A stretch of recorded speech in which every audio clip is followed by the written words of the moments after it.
Hello బా. చెప్పరా. ఎక్కడున్నా బావా? పెద్ద సమస్య వచ్చి పడింది. సమస్య లేదు ఏం లేదు నేను అసలు చాలా రోజుల తర్వాత ప్యాకెట్ హ్యాండ్ రైజింగ్ లోకి వచ్చిందా. అదేంటి బావా అలా అంటావు? సమస్య వస్తే మనలో మనం సాయం చేసుకోకపోతే ఎలాగా? సెంటిమెంట్ డైలాగులు ఏంటి చెప్పు త్వరగా తగలాడు.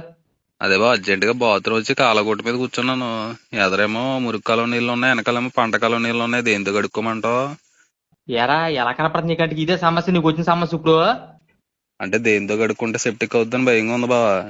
ఈ బాబు సెప్టిక్ ఒరే, అసలు నువ్వు మనిషి నీ పుట్టక ఇంకా మారదేంట్రా నువ్వా? నిన్ను కాదురా మా బాబుని అనాలి. మీ బాబుకి మా అత్తని పెళ్లి ఇచ్చి పెళ్లి చేసాడు చూడు, అందుకని మా బాబుని అనాలి, నిన్ను కాదు. నా ప్రాణం తీసేస్తున్నావు.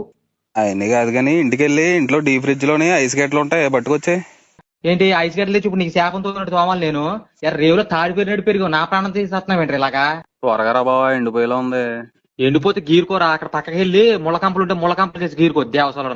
అదేంటి బావా అలా అంటావు? పోనీ మా అంగేం కొట్టుకెళ్ళి ఒక 20 లీటర్లు మినరల్ వాటర్ టీ నెట్టుకురా.